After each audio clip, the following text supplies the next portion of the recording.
Então, boa noite, meu nome é Pedro. Hoje a gente vai dar continuidade à nossa capacitação de leitura de artigos, né?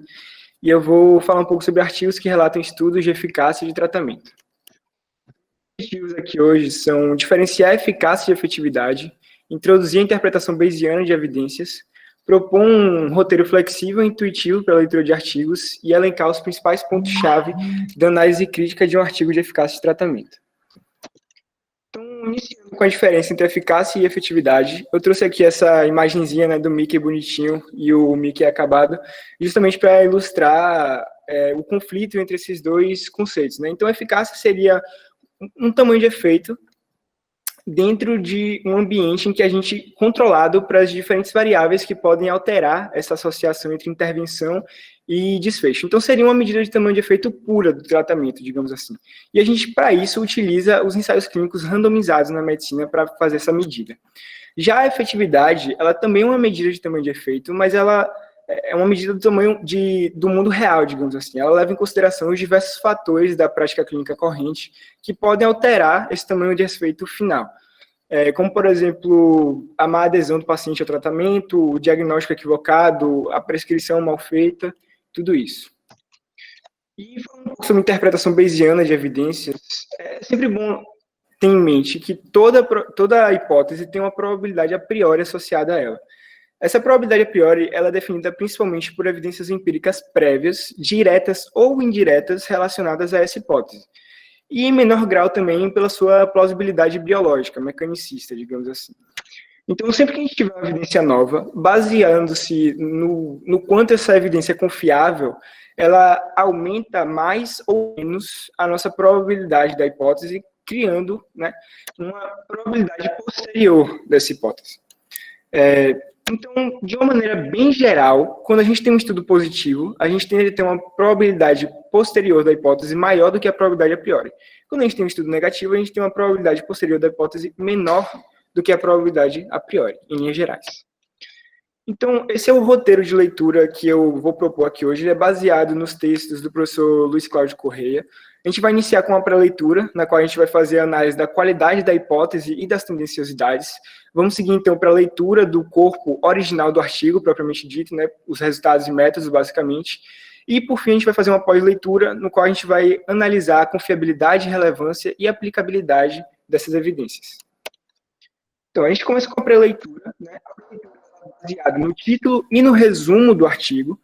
Durante essa apresentação, vamos basear no Recovery Trial, né, que ficou bastante famoso esse ano. E a primeira coisa que a gente vai analisar é a qualidade da hipótese.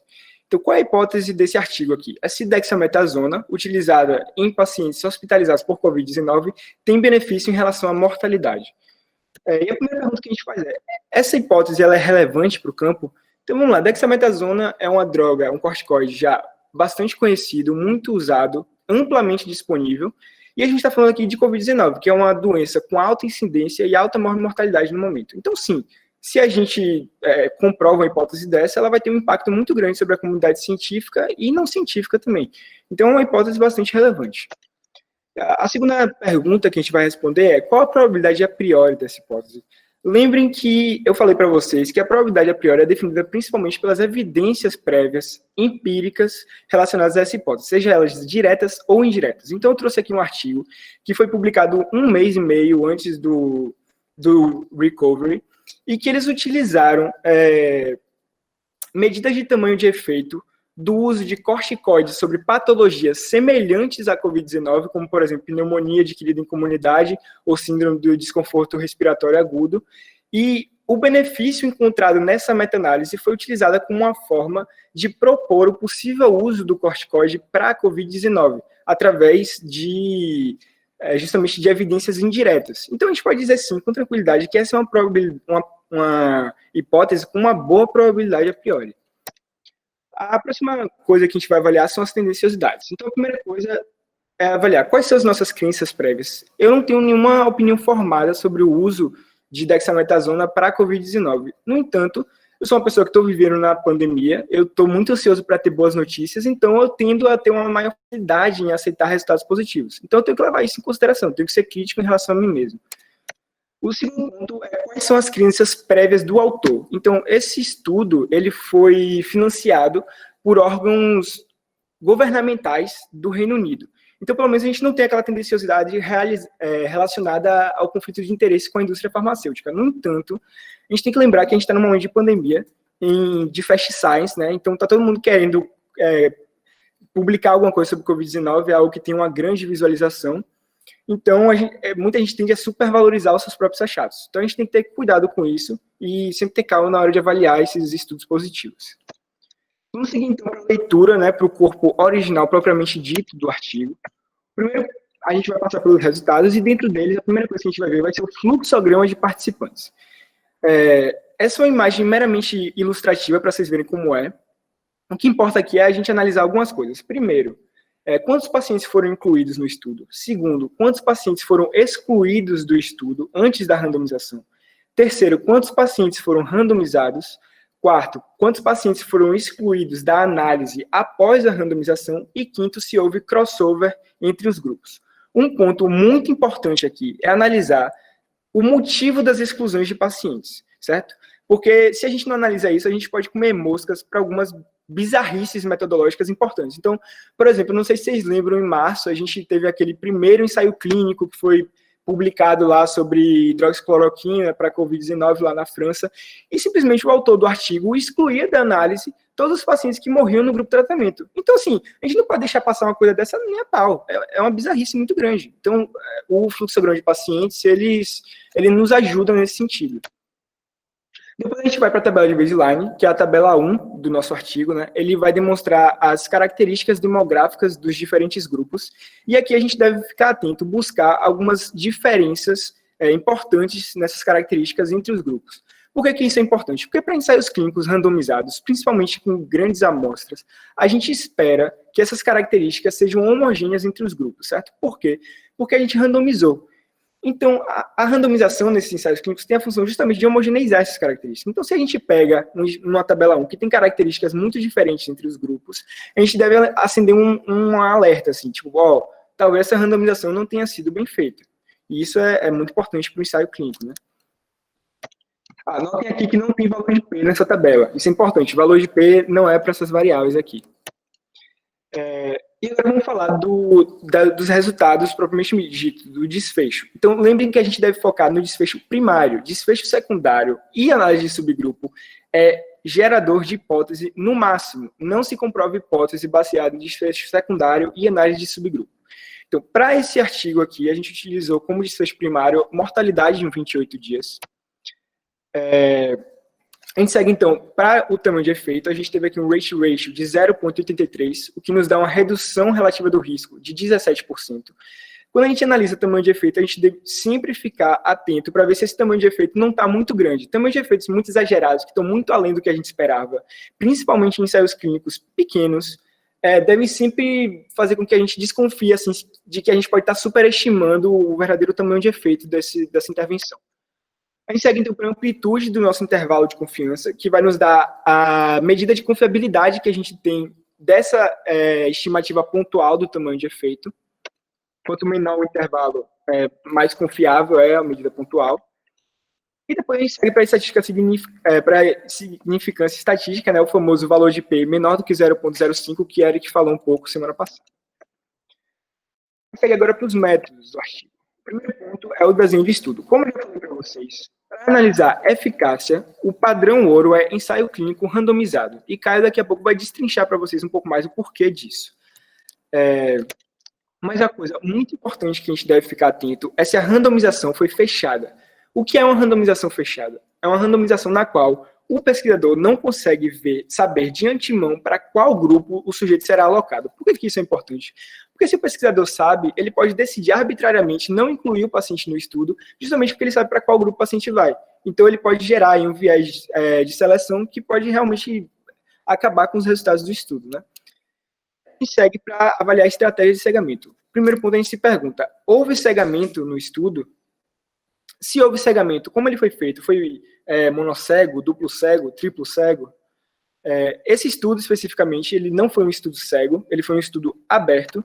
No entanto, ele utilizou como desfecho mortalidade em 28 dias, que é um desfecho bastante objetivo. Então, a gente não fica com tanto medo de ter viés de aferição nesse caso aqui, né? A gente segue, então, para o segundo ponto da leitura dos métodos, que é o cálculo amostral. A gente primeiro vai avaliar o alfa e o beta, que são as nossas taxas de erro tipo 1 e tipo 2. Eles utilizaram um poder estatístico de 90%, o que nos dá um beta, né, uma taxa de erro tipo 2 de 10% e um alfa de 1%. Então, são valores até bastante conservadores, a gente aceita eles tranquilamente, está adequado. O segundo ponto que a gente deve avaliar é tamanho de efeito esperado. Eles aqui utilizaram uma redução relativa do risco esperada de 20%. Esse é um valor que é muito utilizado quando a gente quer saber o tamanho de efeito clinicamente significante mínimo. Se o autor utiliza um tamanho de efeito esperado maior, ou consideravelmente maior do que esse, a gente deve sempre ficar preocupado, porque ele calcula um poder estatístico para aquele tamanho de efeito esperado. Então, se a gente tiver um tamanho de efeito menor do que aquele, a gente vai ter uma grande chance de estar deixando de detectar esse tamanho de efeito, e pode ser um tamanho de efeito que é clinicamente significativo. Por exemplo, se a gente coloca um tamanho de efeito esperado de 50%, a gente deixa passar um de 20% e um de 30%, certo? Depois a gente segue para averiguar a análise estatística. A gente deve ver se a análise estatística está de acordo com os objetivos do estudo e analisar também se os pressupostos dessa análise estatística foram respeitados. Eu não vou entrar muito em detalhes aqui, mas eles utilizaram a regressão de Cox, né, para fazer a avaliação de análise de sobrevida. A gente segue, então, para a nossa pós-leitura. Na pós-leitura, a primeira coisa que a gente vai fazer é a análise da confiabilidade dessa evidência. Então, o que é isso? A gente vai avaliar a qualidade metodológica do estudo, que é o que a gente tem feito até aqui, mas agora a gente vai adicionar uma informação a mais, que é o protocolo pré-publicado do estudo. Estudos que têm um protocolo pré-publicado e que seguem esse protocolo de forma adequada são estudos que têm um risco de viés menor. Se houver diferença com o protocolo, isso necessariamente é um problema? Não, desde que as diferenças tenham sido pré-estabelecidas no protocolo, certo? E não pode ser também um monte de coisa, né? Tem que ser algumas questões pontuais. Então, lembre-se que quanto maior a confiabilidade dessa evidência, mais ela vai influenciar a nossa probabilidade posterior. E com essa informação, a gente vai agora fazer a estimativa da nossa probabilidade posterior da hipótese. A primeira coisa que a gente deve pensar essa probabilidade posterior é maior ou menor do que a nossa probabilidade a priori da hipótese? Se ela for maior, ela é alta o suficiente para a gente considerar esse estudo confirmatório, ou seja, eu estou confiante para pegar esse conceito e utilizá-lo na minha prática clínica, e essa é uma análise que é eminentemente qualitativa, e por isso que é tão importante que os médicos tenham uma boa formação em medicina baseada em evidência. A gente segue, então, para a relevância do nosso estudo, né? O primeiro ponto que a gente vai analisar é qual o desfecho. Esse desfecho é um desfecho clínico ou um desfecho substituto? Desfechos clínicos são aqueles que têm um impacto direto sobre o prognóstico ou sobre a qualidade de vida do nosso paciente. É o caso, por exemplo, de mortalidade. É extremamente relevante para a gente e para o paciente saber se aquela conduta vai reduzir a mortalidade do paciente, né? E desfechos substitutos são aqueles que não têm um impacto tão grande direto sobre o prognóstico ou a qualidade de vida do paciente. É o caso, por exemplo, de tempo até o clearance viral. Quer dizer que é um desfecho inútil, Pedro, que não tem utilidade? Não, ele tem suas utilidades, os momentos de serem usados, mas ele é claramente menos relevante do que a mortalidade, por exemplo. A segunda coisa que a gente deve analisar na relevância é qual o tamanho de efeito. Mas, Pedro, a gente já olhou o tamanho de efeito. Tudo bem, mas agora a gente tem que buscar medidas de associação mais intuitivas para analisar isso. Se a gente tem um desfecho contínuo, a gente vai buscar, por exemplo, uma diferença entre médias ou uma diferença entre medianas que a gente consegue analisar na clínica. Já quando a gente tem um desfecho dicotômico, a gente vai atrás do famoso número necessário para tratar, o NNT. Então, eu fiz aqui um cálculo rápido do NNT para vocês verem como é que funciona. Eu utilizei uma mortalidade basal para pacientes sem ventilação mecânica de 40% e uma redução relativa do risco de 35%. Aplicando essa redução relativa sobre o risco basal, eu tenho uma redução absoluta do risco de 14%, que é 35% de 40%. E fazendo o inverso da redução absoluta do risco, eu tenho um NT aproximado de 8. O que é que isso significa? Eu preciso tratar 8 pacientes com essa intervenção para salvar 1. Então vamos agora para a análise de aplicabilidade da minha evidência. A primeira coisa que eu vou me perguntar é factível na minha prática clínica? Não adianta nada eu ter uma um tratamento que tem um excelente conceito de prova, uma excelente probabilidade posterior e que tem um tamanho de efeito bom, grande, se eu não tenho acesso a esse tratamento, se meu paciente não consegue usar o tratamento? Não adianta nada. Então, isso é uma pergunta essencial. E o outro ponto também é a efetividade. Como eu falei para vocês, a efetividade é também uma medida de tamanho de efeito, mas que leva em consideração as variáveis da prática clínica corrente que podem alterar a associação entre a intervenção e o desfecho, propriamente dito. Então é isso, essas foram as minhas referências. Eu queria fazer para vocês a recomendação desse podcast aqui, que é o podcast do professor Luiz Cláudio Corrêa, que eu utilizei como referência base para a minha apresentação. E é isso, tem esse QR Code que vai levar vocês até lá, e eu agradeço pela atenção.